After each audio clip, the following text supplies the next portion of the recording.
مسلمان کہتے ہیں اگر کسی کی آبرو کے اوپر زرزرانی کی جاتی ہے تو اس کے لیے یہی ایک امت جو اپنے کو فخر کے ساتھ مومن کہتی ہے اور اللہ کی بندگی پر نازاں اس کے نبی صلی اللہ علیہ وسلم کے ساتھ محبت کی دعویدار ہے. اس کے باوجود حال یہ ہو رہا ہے کہ ہر طرف خوف ہے، امن کا کوئی نام نہیں. دنیا میں کوڑی کوڑی کے محتاج یہ لوگ ہیں. ذلت و خواری انتہا کو پہنچ چکی ہے. اگر صرف یہیں تک ہوگا تو کوئی بات نہیں ہے، مشکل ہے، لیکن موت کی ایک چٹکی کے بعد یہ قصہ پاک سمجھو. 10-20-50 سال کے لیے اگر امت کے لوگ ذلیل ہیں تو کوئی بات نہیں. چلو ہوا کرتا ہے، دنیا کے اندر قومیں آتی ہیں، عزت کے ساتھ کچھ گزارتی ہے اور ذلیل کی ہو جاتی ہے ذلیل. لیکن صرف یہی بات نہیں بلکہ اس کے بعد جو صحیح معنوں میں اصلی خطرہ ہے اس امت کے لیے وہ یہ ہے کہ باوجود کلمہ پڑھنے کے، باوجود اپنے کو مسلم سمجھنے کے، جو اس کا انداز ہے اس کے اوپر یہ ڈر ہے کہ اگر اس کو نہ سمجھایا گیا ہوش میں نہ آئی یہ ملت تو اس کے بعد سوائے جہنم کے آگ کے اور کوئی جگہ نہیں ہے اس کے لیے، اور وہ دائمی ہے، اس کے اندر وقتی اور ہنگامی کا نہیں گزرے گا. ایسا معلوم ہوتا ہے جس طرح سے مومن امت ہے اور اس کے بعد وقت گزرتا ہے پھر تاج علیہم الامد. قرآن میں جگہ جگہ آ رہا ہے ایک امت ٹھیک ہے، سمجھ رہی ہے، اللہ سے اپنے رشتے کو مضبوطی کے ساتھ جوڑے ہوئے ہے، اپنی غلامی کو پہچانتی ہے، اس کے فرائض کو ادا کرنے کی فکر کرتی ہے. لیکن زمانہ گزرتا جاتا ہے اور اس کے بعد دل کے سخت ہوتے جاتے ہیں، دنیا کا وار کاری ہوتا ہے ان پر اور دنیا کی طرف ان کا میلان ہو جاتا ہے. شیطان کو بھی کھلا موقع ملتا ہے کہ اس مومن امت کو صحیح معنوں میں ایسا کر دے کہ پھر کبھی پلٹنے کا کوئی موقع نہ رہے. اور وہ جانتا ہے شیطان، تجربہ ہے اس کو. وہ مالک سے کہہ کے بھی آیا تھا کہ راندے درگاہ بنایا گیا ہوں، تیرے راستے سے اپنی جان لگا کر ہٹاؤں گا. تو اس کے بعد پھر اس کا بار کاری لگتا ہے. گھائل ہونے کے بعد وہ امت آہستہ آہستہ ایمان کو چھوڑتی جاتی ہے اور بے ایمانی اس کا سب سے بڑا مظہر ہے، صرف اس کو اپناتی ہے اور اس نادانی پر اتر آتی ہے کہ مخلوق کو خالق کے برابر کر ڈالتی ہے. اور یہ مقام ہوتا ہے کہ مالک کی جھوٹ مدت اس کی طویل بھی ہو سکتی ہے، لیکن اس کا انجام ایک ہے اگر اصلاح نہ ہو کہ بربادی مقدر ہو چکی ہے. اگر اللہ توفیق نہ دے اور وہ مالک کے ساتھ جس کا وہ نمک کھاتی ہے ملت، جس کی غلامی کا دم بھرتی ہے، لیکن وہ اگر اپنے مالک کے ساتھ اس کی مخلوق کو شریک کرنے پر اتر آئے تو انجام اس کا وہی ہوتا ہے کہ اللہ برباد فرما دیتا ہے. ایسی قوموں کو چاہے ان کا اقتدار ہزاروں سال کا ہو، ان کے وسائل لا انتہا، ان کا جبروت، ان کی سالت، ان کی تعداد بے حساب ہو. اللہ گیا کوئی تحریری ان سے سیرو فی الحال کہ آج کے دنیا کے متوالوں تمہارا شیطان تمہاری پیٹھ چھوڑ کر کہتا ہے برخوردار خوب جا رہے ہو اپنی پرانی تاریخ کو، اپنے بزرگوں کو، اپنے بڑوں کو تم نے کیسا زندہ رکھا ہے، ان کے دن مناتے ہو، ان کی پکاریں ہوتی ہے، ان کے دروں کے گھیرے لگاتے ہو، ان کی چوکھٹ پہ چھوٹتے ہو۔ ایسی قوم ہونا چاہیے، بیدار قوم ایسی ہوتی ہے کہ اپنے ماضی کو نہیں بھولتی۔ اور یہی حال تھا جب قرآن اتر رہا ہے تو مالک نے مختلف انداز سے، دلائل سے، تاریخ سے ان کے سامنے یہ بات رکھی کہ ہماری مشیت میں ہوتا ہے، ہماری کچھ اور چیزیں بھی ہیں کہ اگر دنیا میں ایماندار قوم نہ پائی جائے تو ہم جس کو مناسب سمجھتے ہیں اس کو یہاں کی بدتری دیتے ہیں، لیکن ایک ہمارا وعدہ ہے، اگر صحیح معنی میں ایمانداروں کا ایسا گروہ پیدا ہو جائے جس کے خلوص میں سزا برابر شائبہ نہ ہو، وہ سماج کے ساتھ جمع رہے تو آخر کار مقابلہ چاہے اس قدر ہی سخت نہ ہو، آخر کار ہمارا وعدہ ہے کہ ہم مومنوں کو غالب کرتے ہیں، اس دنیا میں بھی ہم ان کو تمکنت دیتے ہیں، ان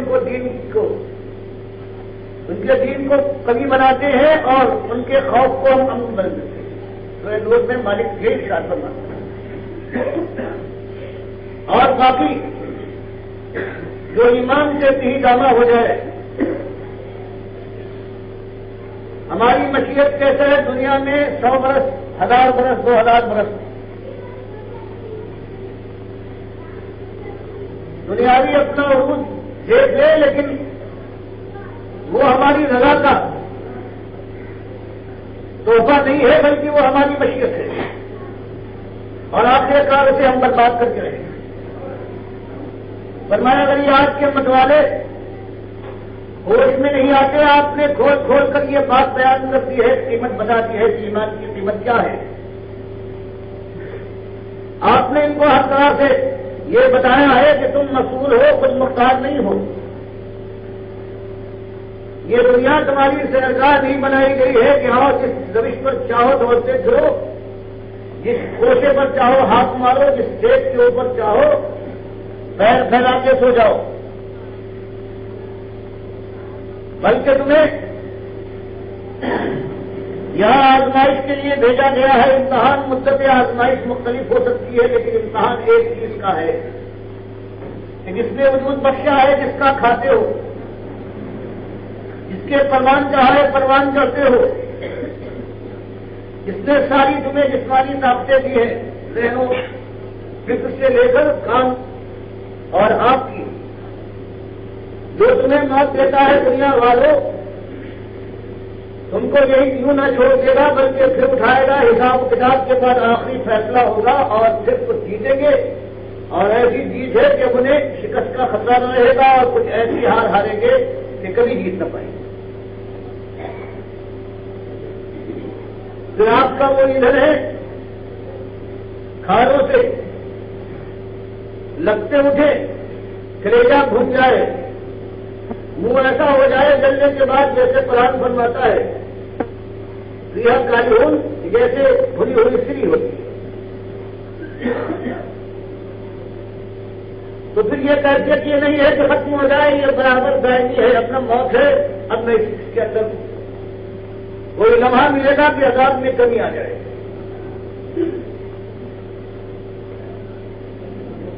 تو یہ بات پروردگار نے پہلی امت کے ساتھ جس نے سب سے پہلے شرک کی طرف قدم ڈالا تھا اس کو بھی ہوشیار کیا، اور آخری امت کو قرآن کے ذریعے سے فرمایا کہ اصلی پروردگار کا اصول یہ ہے کہ مشرک آخر کار جو اللہ کو گالی دینے والی قوم ہے، اگر اس کی اکثریت اس پر جم جائے تو اللہ کے عذاب سے پیچھا چھوٹ نہیں سکتا، دن مل سکتے ہیں لیکن آخر کار وہ برباد ہو کے رہے گی۔ اور ارشاد فرمایا گیا کہ سیرو فی الحال کہ مت والوں سے کہیے کہ تم تو تجار ہو، تمہاری سرداری ہے، عرب میں گھومتے رہتے ہو، کبھی یمن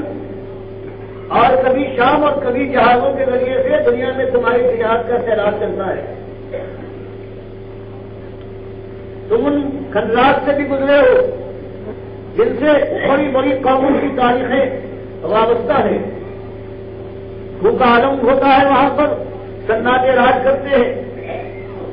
اور بعض قومیں تو ایسی ہیں کہ ان کے مقامات تک کی خبر نہیں ہے، زمین دوست کر دیے گئے.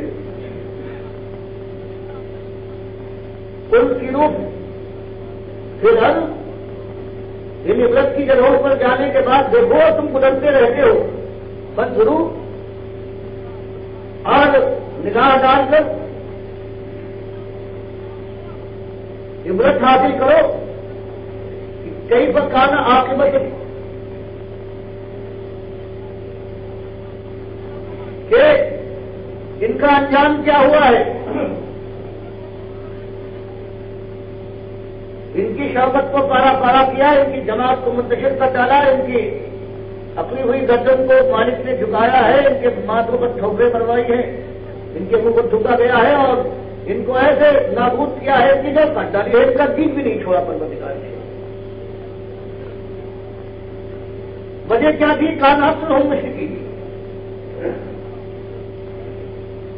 اس لیے کہ ان کی اکثریت تھی وہ مشرک بن گئی اور اس پر مطمئن تھی. تو ابھی اللہ کا احسان ہے کہ اس امت کے اوپر وہ نوبت نہیں پہنچی ہے کہ مالک اس کا بیج مار دے، لیکن روش اس امت نے وہی اختیار کی ہے اور صدیوں سے جو ذلت کی زندگی گزار رہی ہے وہ اسی وجہ سے. یہ مالک کا ایک وعدہ ہے کہ دنیا میں سرخروئی بھی اور آخرت میں تاجداری ان کا حق ہے. جن کے ایمان میں ذرہ برابر کوئی نقص نہ ہو. ہر جگہ قرآن یہی فرماتا ہے وَأَنْتُمُ الْأَعْلَوْنَ إِن كُنتُم مُؤْمِنِينَ. مومن اگر رہے تم صحیح معنوں میں اللہ کے غلام رہے اور غلامی کا حق ادا کرتے رہے تو اس کے بعد آخر کار فتح تمہاری ہے، غلبہ دنیا میں بھی. اور مالک فرماتا ہے وَأُخْرَىٰ تُحِبُّونَهَا نَصْرٌ مِّنَ اللَّهِ وَفَتْحٌ قَرِيبٌ. اس دنیا میں بھی غلبہ ہے اور جنتوں کی وہ بادشاہی بھی تمہارے حصے میں آئے گی جہاں جانے کے بعد نہ تمہاری جوانی کو بڑھاپے کا خطرہ ہوگا، نہ تمہاری عیش پر کبھی ایک غم کا بادل چھائے گا، نہ موت کا دھوکہ کبھی ستائے گا، اور نہ تمہاری مشیت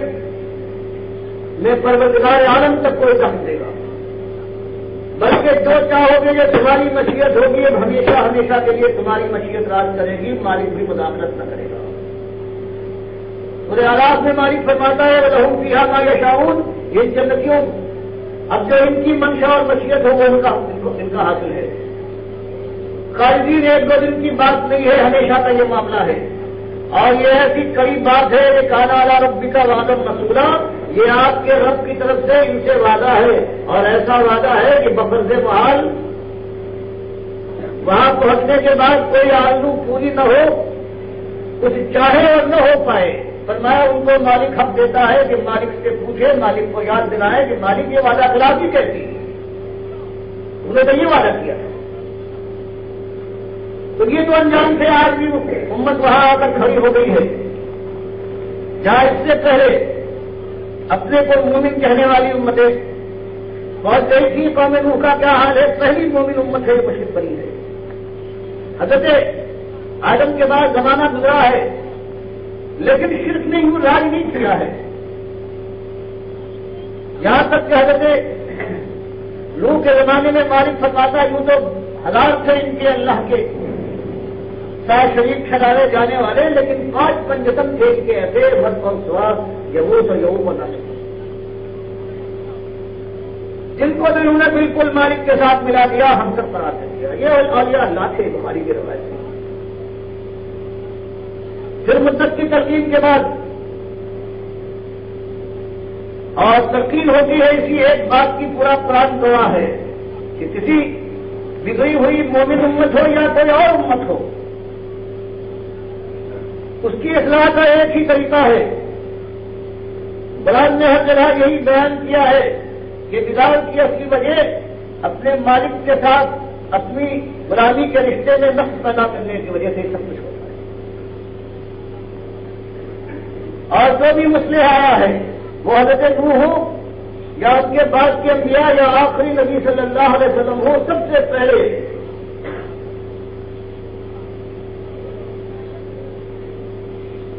اس کی دعوت دیتے ہیں کہ اصلی مسئلہ جو پہلی عمارت ہے تمہاری زندگی کی، اس پہلی اینٹ اس کے اندر یہی ایمان ہے، اگر کامیابی سے ہمکنار ہونا چاہتے ہو تو مالک آخری امت کے سامنے بیان فرماتا ہے کہ تمہاری آج قوم ہے وہ بھی آپ کے گڑھے کے کنارے پہنچ چکی ہے۔ اب اصلاح کے لیے ہم نے جو اپنا نمائندہ بھیجا ہے وہ وہی کو دعوت دے رہا ہے جو مثال پہلے مشرک قوم کے نبی کی ہے۔ دونوں طرح سے مطمئن کیا ہے کہ دنیا بھی ہاتھ سے تم سمجھتے ہو چلی جائے گی، آخرت سے تو بے پرواہ ہو۔ تو مالک نے ان کے سامنے یہ پیش کیا، مقل تو استغفروا ربکم انہ کان غفارا۔ مالک ان کی دعوت نقل کرتا ہے کہ ہمارے نبی نوح علیہ السلام نے فریاد کی کہ مالک پوری طرح سے میں نے اپنے قوم کو باخبر کر دیا کہ ایک طریقہ ہے کہ اللہ کے غضب سے بچ جاؤ اور جہنم کی آگ سے سلامتی میں رہو، اور وہ یہ ہے کہ جو کچھ ہوا ہے اس پر خواب ڈالو۔ حقیقت اب سامنے آ رہی ہے، استغفروا ربکم، غلطی کو مان لو۔ جہاں جہاں تم نے غلامی کی بجائے اپنے کو خود مختار سمجھا ہے یا کسی اور کا غلام سمجھا ہے، یہ بات ہوئی ہے اور ہو چکی۔ اب بھی یہ کر لو کہ مالک سے معافی مانگ لو، ثم توبوا الیہ انہ کان غفارا، وہ معاف کرنے والا ہے، بڑے سے بڑے پاپی کو معاف کر دے گا۔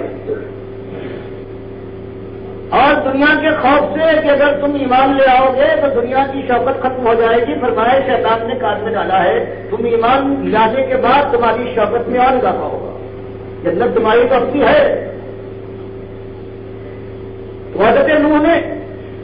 قوم کے سامنے یہی رکھا، یرسل السماء علیکم مدرارا ویمددکم باموال وبنین ویجعل لکم جنات ویجعل لکم انہارا ما لکم لا ترجون للہ وقارا وقد خلقکم اطوارا۔ پہلی مشرک مومن قوم جو مشرک بن رہی تھی اس کے اندر بھی وہی ایک دعوت تھی کہ دنیا اور آخرت کی کامیابی ایک ہی طرح سے ممکن ہے کہ استغفار کرو، توبہ کرو، اور جو انبیاء کا قاعدہ ہے۔ پھر تھوڑے سے لوگ ہیں عام طور سے مومن ہوا کرتے ہیں، مخالفت ہر طرف سے ہوتی ہے، تو ایسا لوگ ایسی امیر کی اطاعت، ایسا اتحاد ان میں قائم ہو جاتا ہے جیسے آپ دیکھتے ہیں جب کشتی میں سوار کرنے کا معاملہ آیا تو ایک شخص بھی جو مومن تھا وہ کشتی سے دور نہیں رہا۔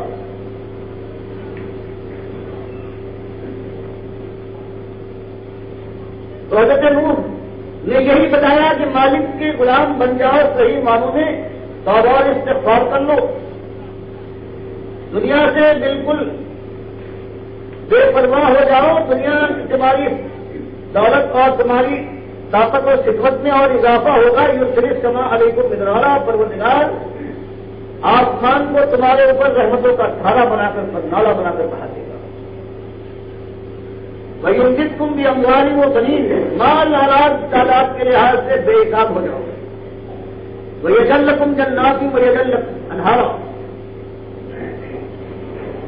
اور تمہارے لیے نہریں رواں فرما دے گا اور باغات کی ریت پیر ہوگی۔ دنیا میں جو چیز مال و دولت کہلاتی ہے، فرمایا سب کچھ تمہارے قدموں میں پروردگار ڈال دے گا۔ اور سب سے بڑی بات یہ کہ اللہ کی رحمت کے سائے میں جنت کی بادشاہی کے مستحق قرار دے دیے جاؤ۔ کچھ سوچو، ما لکم لا ترجون للہ وقارا، تم کو میرے ہیں غیر اللہ سے، اللہ کے ساتھ جو تم نے ٹھہرا لیے ہیں ان کی عزت ہے تمہاری نگاہ میں، ان سے الگ ہونا جرم سمجھتے ہو، قومی غداری کا نام دیتے ہو۔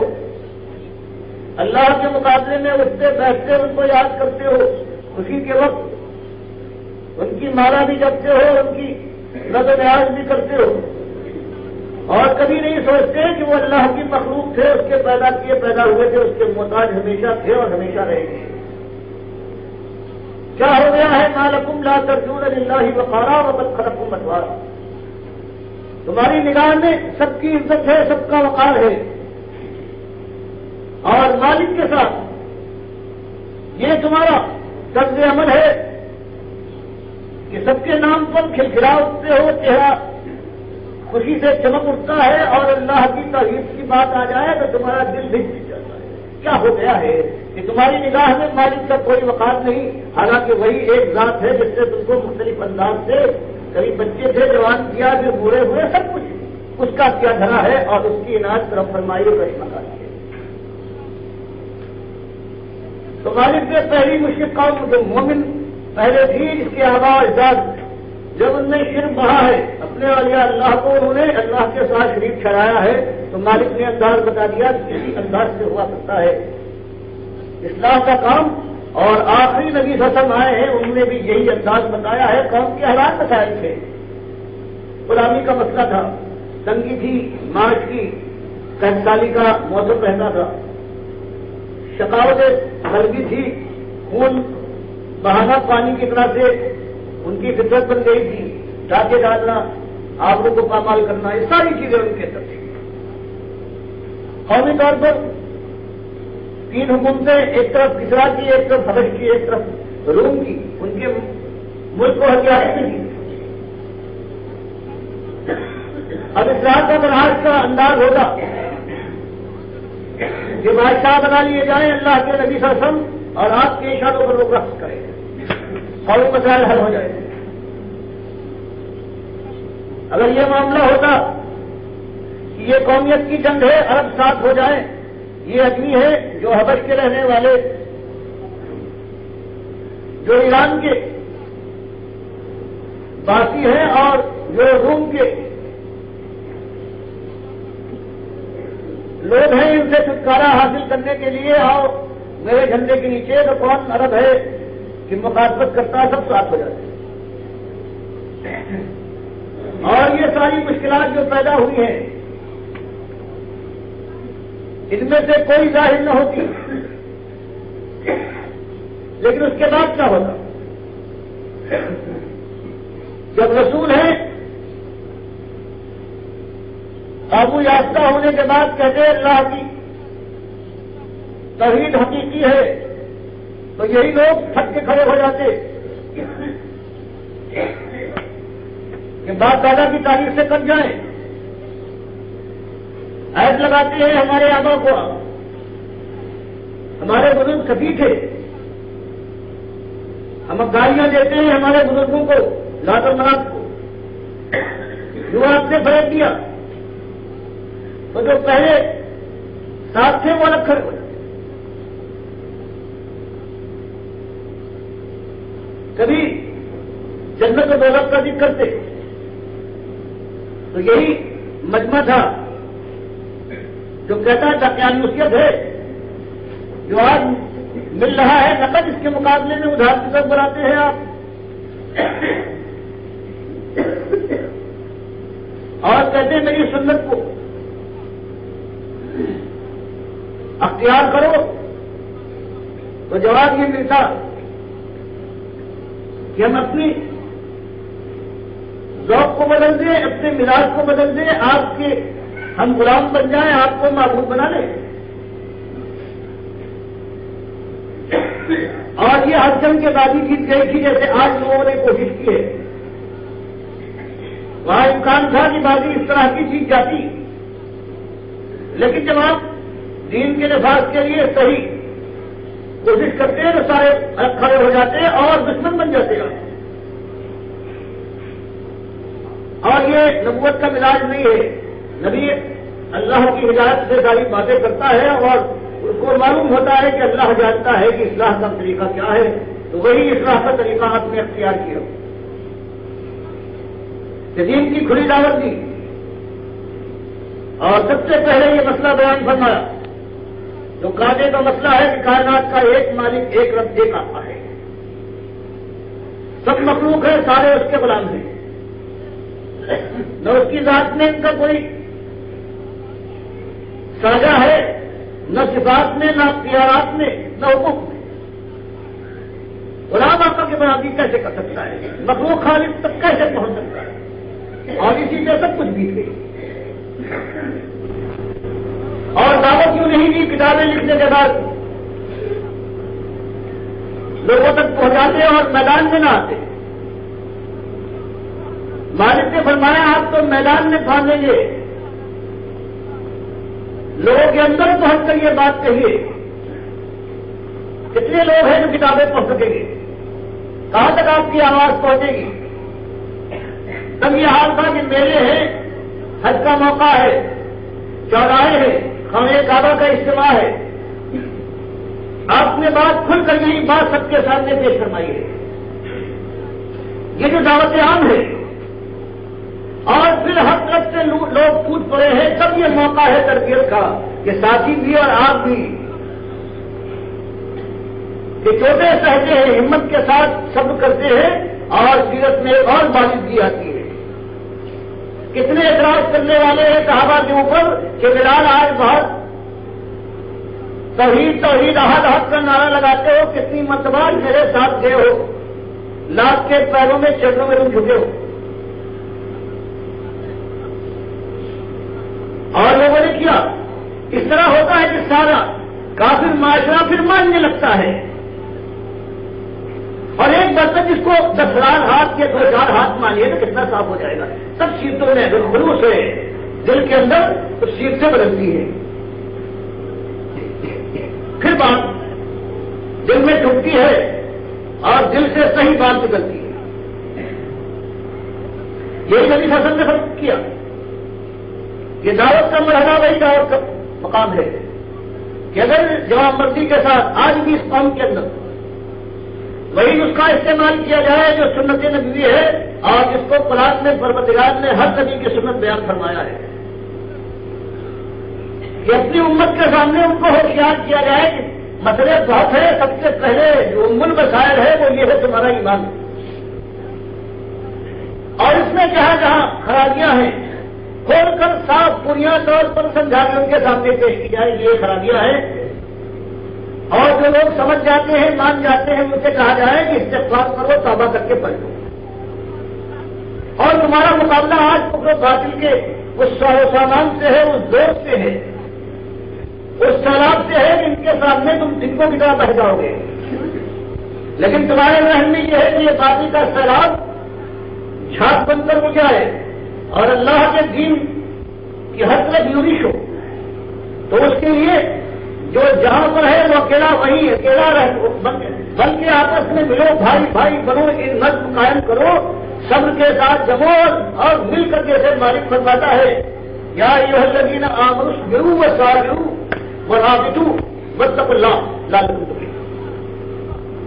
جب ایمان کی توفیق ملی ہے اور تم نے ساری جھوٹی خدائیاں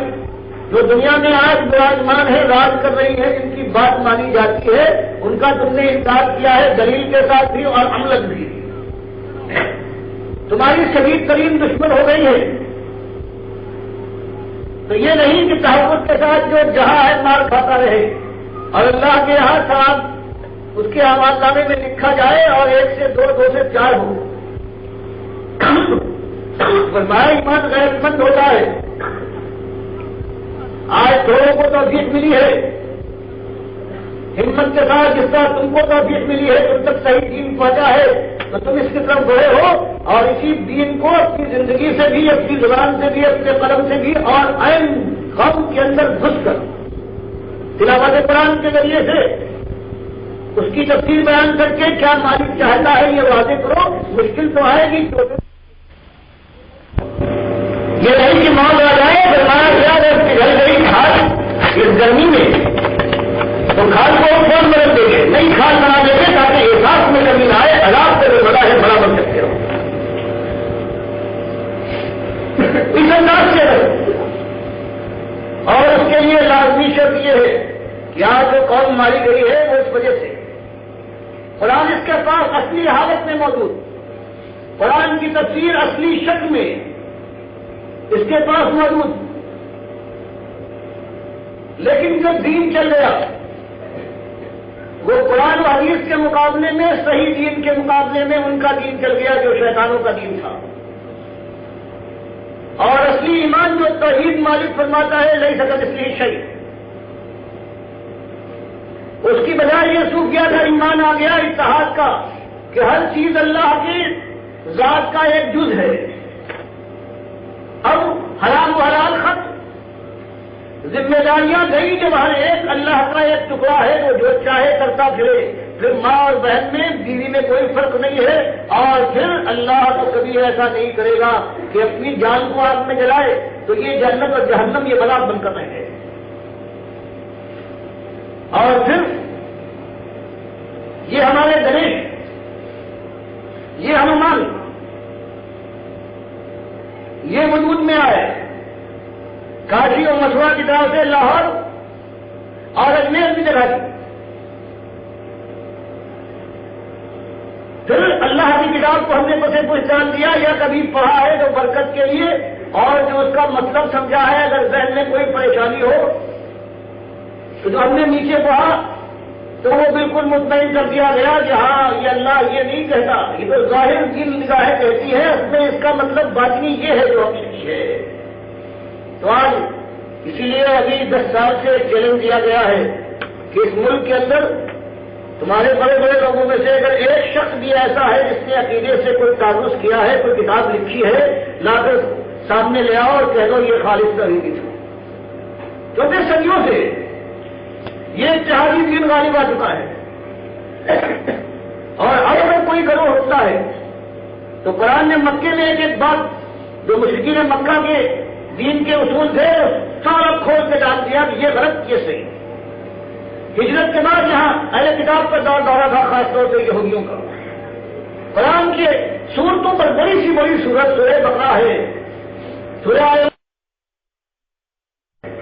دوست و دشمن کو پہچانے، اللہ کے دوست، اللہ کے ولی اور شیطان کے پچھو ان کی نگاہ کے سامنے بالکل واضح ہو جائے۔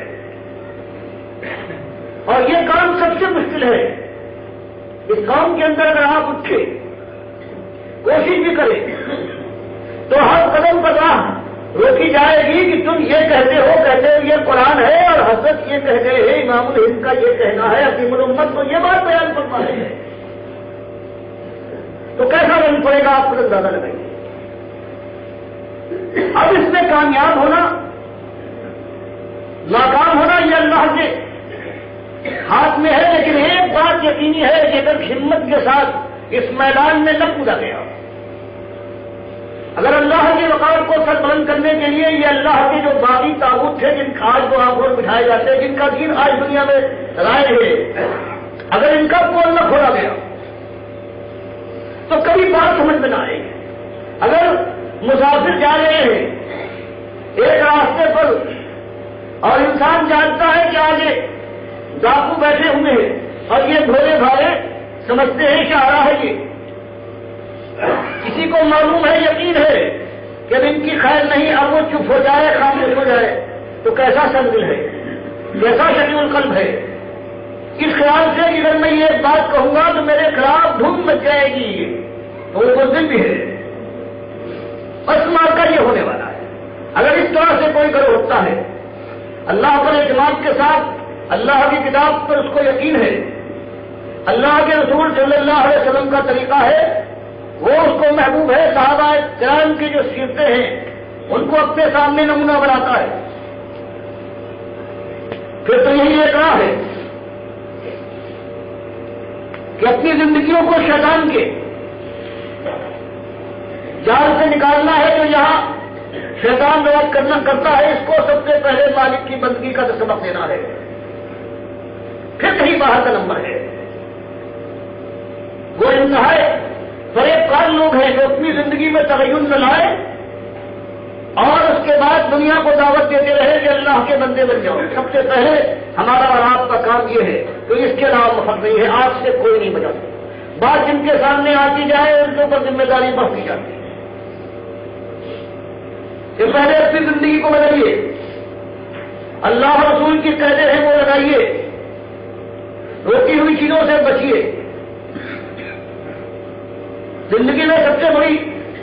چیزیں اللہ کے راستے پر قائم رہنے کے لیے جو تلوار کی دھار پر چلنے سے بھی زیادہ مشکل ہے، اللہ نے خود بتا دیا کہ ہمت اپنے عزم کو بلند کرو، مضبوط کرو اور خلوص کے ساتھ اللہ کے سامنے سجدہ دینے کی عادت ڈالو، خشوع کے ساتھ، وقت کی پابندی کے ساتھ دائمی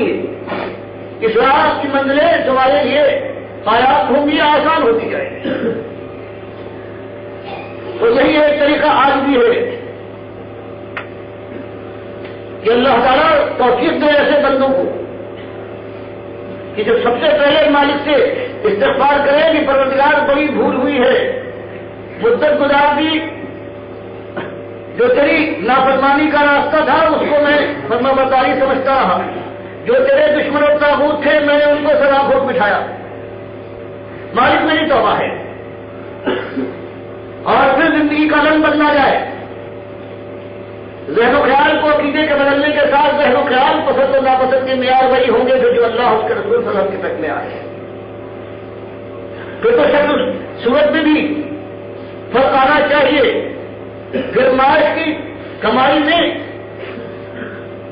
انداز بدلنے ہوں گے، پھر خوبی اور برائی کا معیار جو آج ہے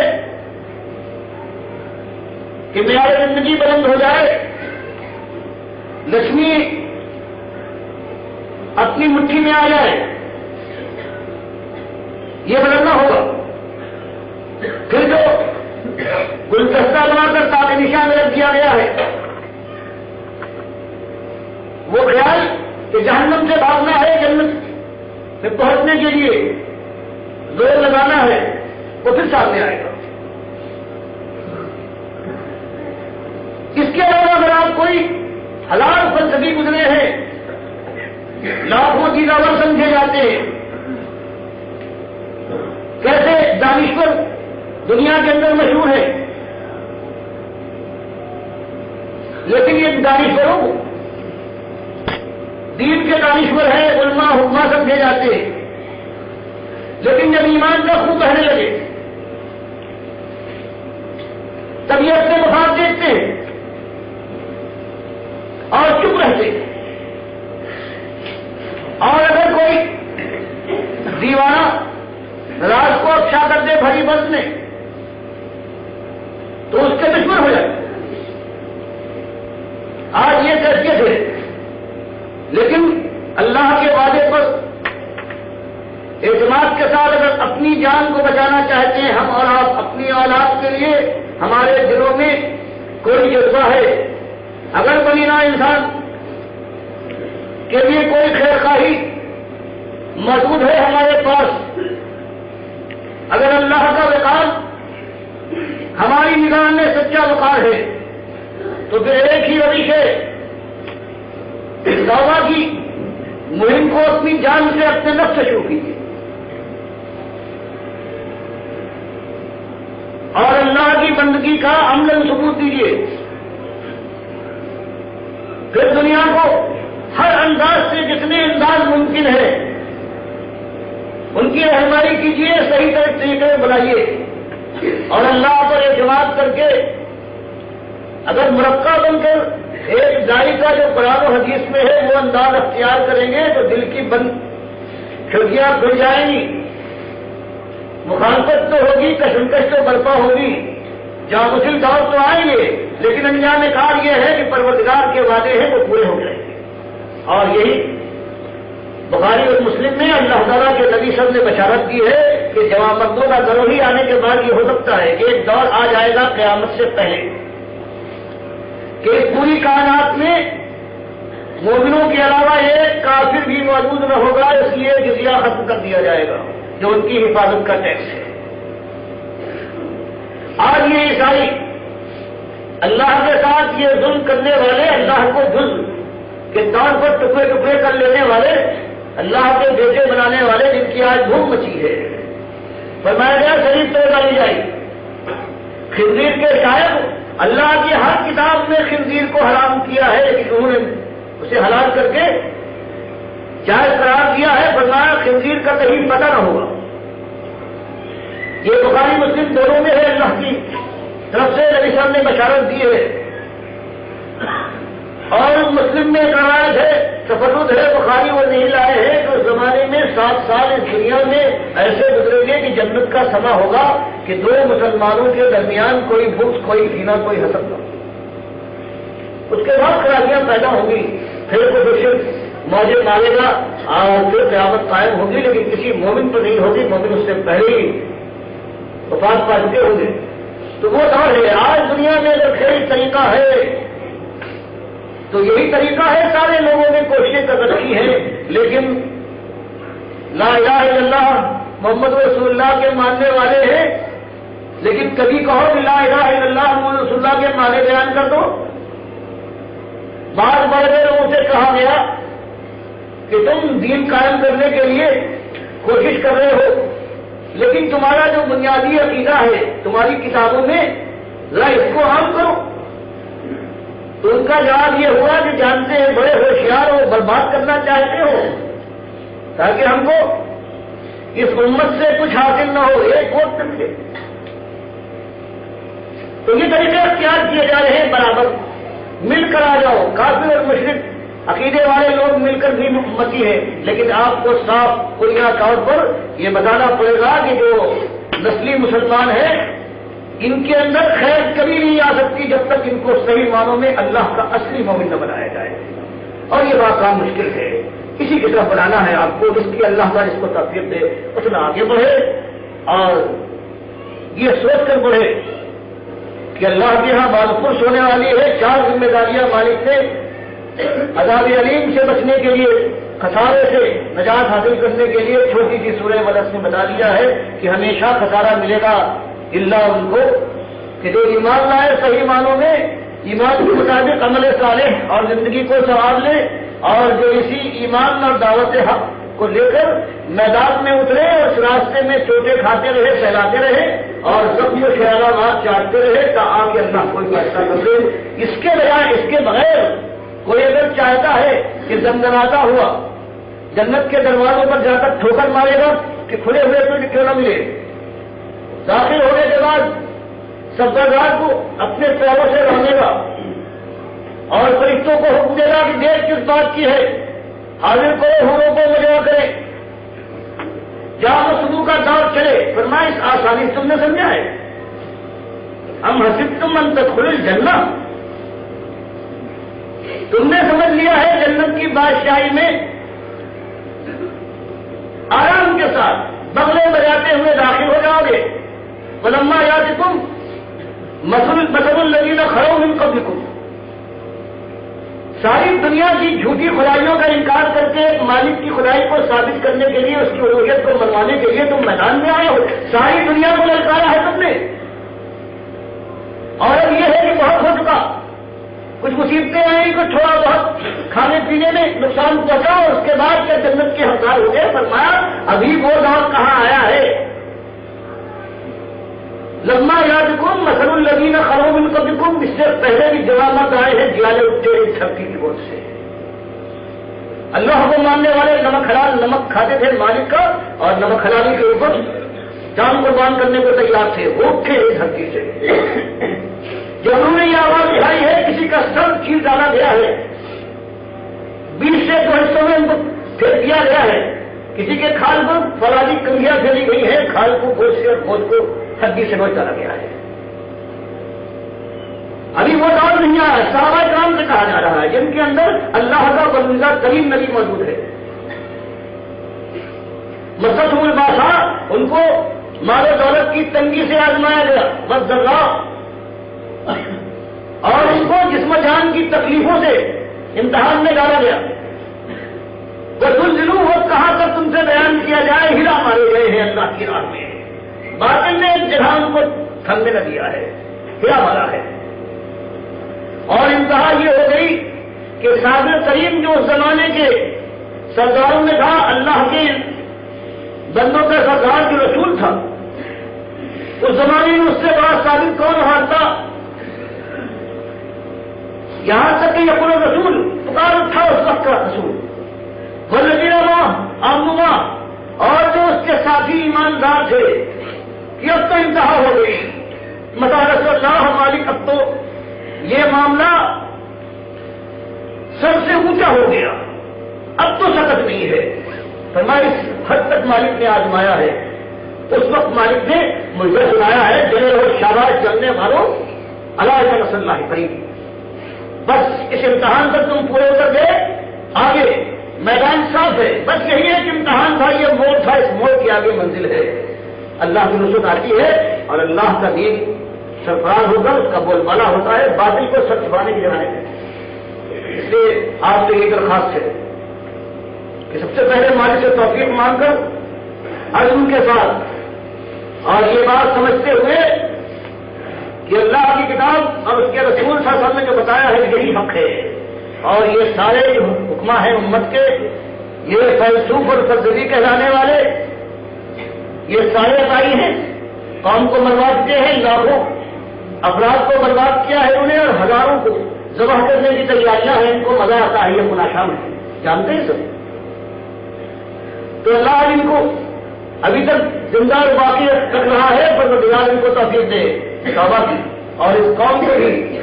کہ وہ اللہ کے ساتھ اس ظلم پر، اس حق تلفی پر توبہ استغفار کی طرف پلٹے، اور پھر ایک تنظیم کے ساتھ الگ الگ، اگر دشمن کے مقابلے میں لوگ الگ الگ ہیں، چاہے تعداد کتنی زیادہ ہو، تو جو حملہ آور دشمن کا ایک منظم چھوٹا سا گھر ہے وہ سب کو ختم کر دیا۔ اسی لیے ہمارے سے فرمایا کہ ایمانداروں رابطو، سب کے ساتھ جمے رہو اور پوری تنظیم کے ساتھ ایک جان بنے رہو، ورابطو، ہر وقت اللہ کی راہ میں سرپرستی کے لیے، دین کی حمایت کے لیے تم تیار ہو، اور تمہارے اندر چیز مشترک یہ ہو کہ تم اللہ سے ڈرتے ہو، واتقوا اللہ، اور سب یہ امید کی جا سکتی ہے جو آج جو میرے سامنے اور قرآن کے لحاظ سے ایک راستہ ہے کہ وہی ٹکسالی دعوت اٹھے، اسی انداز سے اٹھے، وہ کیفیت تو ممکن نہیں ہے لیکن انداز وہی ہو، پھر آپ کو ہم کو کچھ نہ کرنا پڑے گا، اس کے رد عمل میں وہ سب کچھ آ جائے گا۔ اتنی پروردگار ہمارے اندر برداشت دیکھے گا، مالک اپنے مومنوں کو اتنا نہیں آزماتا کہ ان کے قدم ڈگمگا جائے اور پیچھے ہٹ جائے، ہمارے ایمان ہماری سیرت کے مطابق پروردگار ہم سے امتحان لے گا، اور آخرکار جو مجدہ سنایا گیا ہے اسلام کی سرفرازی کا، اور وہ پھر جو لوگ اس وقت موجود ہوں گے ان کے سامنے حقیقت بن کر آ جائے گا۔ باقی یہ انداز ہے کہ آگوں کی قیمت مانگنے کے لیے در بدر ایک ایک دروازے پر گھومتے رہتے ہیں کہ اس کی قیمت ادا کر دو، اس نظامی نظام کے لیے ہاتھ پھیلاتے رہتے، اللہ اس کے رسول کا انداز کچھ اور یہ سواری سمجھتے ہیں کہ جہاں انقلاب آ جائے نا، یہ ہاتھ ہے ایک پھیلا ہوا نیچے کا ہاتھ، کسی کے دل میں رحم آ جائے تو ایک کوڑی رکھ دے اور کوئی چاہے تو تھوک دے، سوالی کچھ نہیں کر سکتا۔ وہ انداز اس قوم نے اختیار کیا ہے، اور اسی انداز کا جو ثمرہ ملنا چاہیے وہ مل رہا ہے۔ اللہ اب بچائے اس انداز سے اور توفیق دے پرکھنے کی۔ وہی انداز جو امام مالک کہتے ہیں، لن یصلح آخر هذه الامة الا ما اصلح اولها، اس امت کے بعد کے پچھلوں کی اگر کوئی اصلاح کا طریقہ ہے تو وہی جس نے اول لوگوں کی اصلاح کی تھی، وہی دین کی دعوت اٹھے، وہی اللہ کو ایک ماننے کے لیے بلاوا دیا جائے اور طغیان کا اعلان کے ساتھ کفر ہو، زندگی بدلے، سنت کا جامع پہلے آخرت پر نگاہ ڈالنے کے بعد پھر ساری چوٹیں کھانے کے بعد ہجرت کے مقام آواز دیں، تو اس کے بعد دیوانہ بھار کی طرف بڑھے اور میدان جنگ کی اگر خاک آواز دے رنگین ہونے کے لیے نسل بکس جائے، تب کہیں پروردگار کے یہاں شرح شاہی کے واسطے کھلا ہوا کرتی ہے اور ہر ایک کا یہ حق دی ہے۔ اللہ مجھے بھی توفیق دے، پروردگار آپ کو بھی آپ کا فیضا یاد دلائے، اور پھر ہم سب مل کر ایک نظم کے ساتھ باطل کا مقابلہ کریں اور اللہ کی توفیق کے اوپر یہ اطمینان رکھیں کہ اللہ ہمیشہ اپنے وعدے کو پورا کرتا ہے۔ اس سلسلے میں مختلف مقامات پر ہماری حلقے قائم ہیں، مثلاً دو جو ہے نازل آباد میں ہے، ایک 4 نمبر نازل آباد میں لاہور کیفے کے پیچھے مسجد توحید ہے، وہاں جمعے کے بعد انذار عام کے لیے گشت ہوتا ہے اس علاقے میں، اس کے قریب کے علاقے میں۔ دوسری مسلم لیگ کالج میں مسجد توحید ہے، وہاں اتوار کے دن اس کے بعد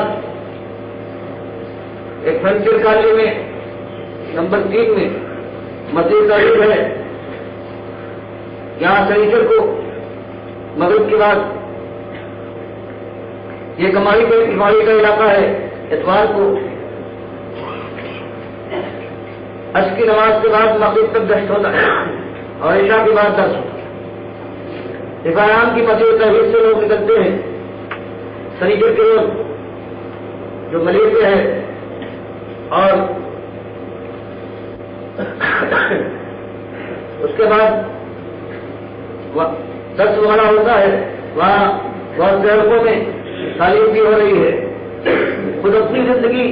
بدلنے کی کوششیں بھی ہے، اللہ سے توفیق مانگ کر۔ تو اگر آپ ان سب لوگوں کے ساتھ اپنے کو ملا دیں تو اس کی ہمت بھی بنے گی،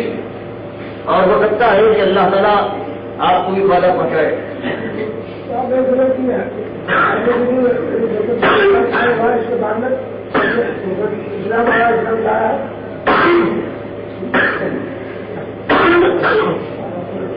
اس کے بعد اگر کوئی سوال ہو، کوئی مطلوب ہے، میں آپ کی اجازت سے بیٹھنے کے بعد اپنی حد تک اس کا جواب دینے کی کوشش کروں۔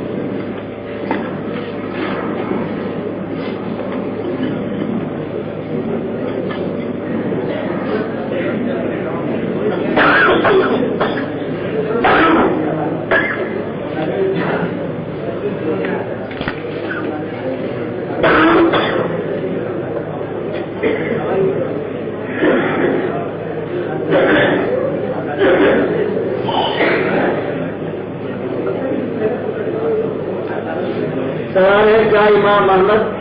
ابن حنبل پر ابو حنیفہ، مالک یا امام شافعی نے یا کسی اور عالم نے شرک کا فتویٰ لگایا ہے؟ امام احمد سے پہلے سن 150 میں وفات پا چکے ہیں امام حنیفہ، اور یہ 164 میں پیدا ہوئے۔ امام مالک ان کا بھی زمانہ 94 سے 72-73 کا ہے۔ 172 اس زمانے میں پیدا نہیں ہوئے تھے۔ امام شافعی کے شاگرد ضرور ہیں، لیکن ان کے بہت بعد وفات پائی، اور عالم نے کچھ شرک کا فتویٰ لگایا ہے، ان کا تو سوال ہی نہیں پیدا ہوتا۔ اور عالموں کا معاملہ یہ ہے کہ وہ فتویٰ لگائیں یا نہ لگائیں، اللہ کا فرمانا یہ ہے کہ چاہے 100 برس گزر جائے، 1000 برس گزر جائے، فَإِن تَنَازَعْتُمْ فِي شَيْءٍ فَرُدُّوهُ إِلَى اللَّهِ وَالرَّسُولِ۔ کوئی مسئلہ جس میں تنازع ہو جائے اس کو قرآن اور حدیث کی طرف لوٹا دو۔ تو اگر کسی کو خبر نہیں ہوئی یا جس نے مناسب نہیں سمجھا کہ اس پر فتویٰ لگائے،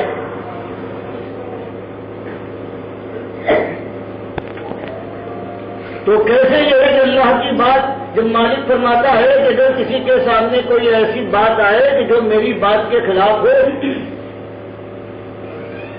اور وہ فتویٰ نہ لگائے، تو ایک نہیں 1000 ایسے ہوں، سارے کے سارے سوالوں پر میں فتویٰ لگاتا ہوں کہ سب کافر ہیں۔ وَمَن لَّمْ يَحْكُم بِمَا أَنزَلَ اللَّهُ فَأُولَٰئِكَ هُمُ الْكَافِرُونَ۔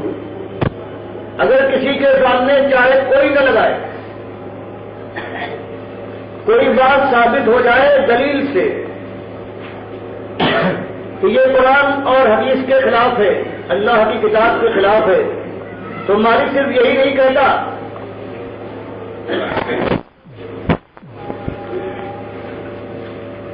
یہ بات امام احمد کی ہے، اگر ان کی کئی کتابوں میں آ جاتی، مسند میں یا کسی اور کتاب میں، تب تو امکان تھا کہ بہت سے لوگ اس کو رد کرتے. جیسے بخاری نے 5 جگہ جس کو لوگ تعریف کہتے ہیں، بخاری ان کے شاگرد ہے، 5 جگہ ان کا نقص بتایا ہے، جہاں نام لیا ہے نقص بتایا ہے. لیکن یہ وہ خط ہے جو طبقات حنابلہ میں مسدد ابن مسرحد جو ابو داؤد کے، امام بخاری کے اور سب کے استاد ہیں، ان کے انہوں نے ایک خط